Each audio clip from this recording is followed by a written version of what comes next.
सध्या पुण्यामध्ये पुणे महानगरपालिका आणि जलसंपदा विभाग हे एकमेकांच्या आमने-सामने आल्याचं खरं तर पाहायला मिळतंय. त्याचं कारण म्हणजे जलसंपदा विभागाने हवामानाचा अंदाज घेऊन पुढील काळात पुण्यामध्ये पाऊस जो आहे तो लांबणीवर जाण्याची शक्यता आहे. पुण्याच्या वातावरणामध्ये एल निनोचा प्रभाव पडू शकतो. त्यामुळेच पाणी कपातीचा 15% पाणी कपातीचा निर्णय जो आहे तो घेतलेला आहे आणि पुढील काळात 15% पाणी कपात ही केली जाईल असा प्रस्ताव जो आहे, असा जो नोटीस आहे तो जारी केलेला आहे. मात्र यालाच पालिकेच्या सत्ताधाऱ्यांचा विरोध आहे. लोकप्रतिनिधींचं असं म्हणणं आहे की पुढील काळात पुणेकरांना पाण्याची टंचाई भासू देऊ नका.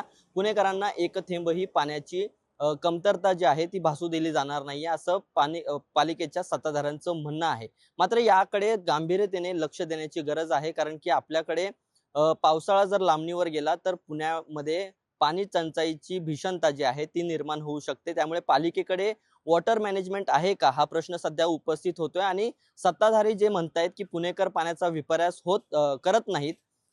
तर पुण्यातून आपण जर साधारणतः पाहिलं तर 1560 दशलक्ष लिटर रोज पाणी जे आहे ते खरं तर आपण वापरत असतो. मात्र यातला प्रत्येक थेंब जो आहे तो पुणेकरांच्या उपयोगी पडतो का, असा सवाल खरं तर उपस्थित होतोय. कारण की आपण गेल्या अनेक वर्षांपासून पाहतोय की पुण्यामध्ये पाणी गळती जी आहे ती मोठ्या प्रमाणावरती होते आणि काहीकदा अशा प्रकार देखील समोर आलेले आहे की पाण्याची चोरी देखील केली जाते. त्यामुळे पुढील काळात पुण्यामध्ये वॉटर मॅनेजमेंट पुणे महानगरपालिकेकडून खरं तर आखलं जातंय का? आणि आता सध्या जलसंपदा विभाग जे म्हणतंय की आपल्याला पाणी कपातीची गरज आहे. पुढील काळात जर आपल्याला पुणेकरांना चांगल्या पद्धतीचं सुरळीत पाणी पुरवठा जर द्यायचा असेल तर ही पाणी पुरवठा खंडित होऊ द्यायची नसेल तर आत्ताची पाणी कपात ही काळाची गरज आहे, असं जलसंपदा विभागाचं म्हणणं आहे. त्यामुळे आता जलसंपदा विभाग आणि महानगरपालिकेचे आयुक्त असतील किंवा हे लोकप्रतिनिधी असतील, हे सगळे सगळे सोबत बसून नेमकं या सगळ्या संदर्भात नेमकं काय निर्णय घेतात हे पाहणं आता अत्यंत महत्त्वाचं असणार आहे.